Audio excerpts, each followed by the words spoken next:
দেখতেছেন যে আমার শরীর পুড়ে গেছে।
আসসালামু আলাইকুম।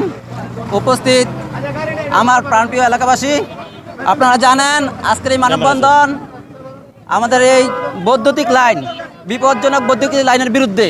এইটা অপসারণ এবং এইখান থেকে এই এলাকা থেকে তোলার জন্য। কারণ আমরা দীর্ঘদিন যাবৎ আমরা এই এলাকায় এটার ভুক্তভোগী। কারণ আমাদের এইখানে আমাদের ঘরবাড়ি, আমাদের জায়গা জমির উপর দিয়ে এই বৈদ্যুতিক লাইন বিপদগামী এবং জীবন নাশকারী বৈদ্যুতিক লাইন আমাদের উপর দিয়ে চলে গেছে।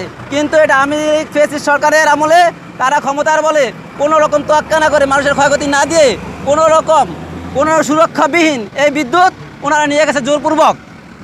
এবং আপনারা জানেন আমাদের কিছুদিন পর পর আমাদের এইখানে বিদ্যুৎ শর্ট হয়ে আমাদের ঘরবাড়ি এবং গরু বাছুর, পুকুরের মাছ এবং ফ্রিজ টিভি এবং যা কিছু আছে সব কিছু পুড়ে যায়। কিছুদিন আগে আমরা 3-4 দিন আগে আমরা এটা এমপি সাহেবের বাসায় গিয়েছিলাম এই বৈদ্যুতিক লাইনের ব্যাপারে। তখন উনি আমাদের আশ্বস্ত করেছেন যে এটা 2 দিনের মধ্যে এখান থেকে এটা সরিয়ে নেওয়ার জন্য। কিন্তু বৈদ্যুতিক লাইনওয়ালারা এত বড় হারামখোর, ওনারা আমাদের কোনো কিছু এবং এমপি সাহেবের কোনো কথা তোয়াক্কা না করে এখন পর্যন্ত বৈদ্যুতিক লাইন বন্ধ করেনি এবং আমাদের এই থেকে আরও কী করে আমাদের উপর জুলুম করতেছে। জুলুম করার কারণ হচ্ছে এখন আপনারা দেখতে পাচ্ছেন যে ওনারা লাইন সব অফ না করার কারণে আবারও বৈদ্যুতিক হয়ে এই যে এই মানুষটা পুরো ছাড়খাড় হয়ে গেছে, বুঝছেন। এইরকম আমাদের এখান থেকে ছেলেমেয়েরা যায় এবং গ্রামবাসী যায়, আমরা প্রতিনিয়ত ক্ষতিগ্রস্ত হচ্ছি।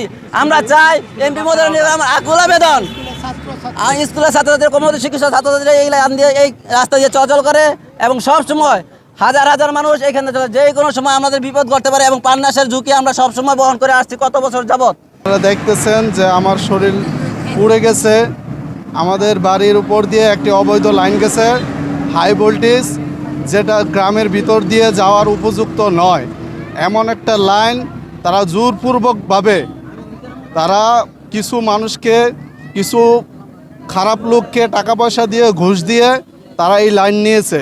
এতে করে ওই লাইনের কারণে আমাদের ঘর বাড়ি, বৈদ্যুতিক যত কিছু আছে সব কিছু পুড়ে যাচ্ছে। এমনকি আগুনের কারণে মানুষ রাস্তাঘাট দিয়ে চলাচল করতে পারে না। এমনকি আমি নিজেও ওই আগুন লেগে আমার শরীরের এক সাইড পুড়ে গেছে।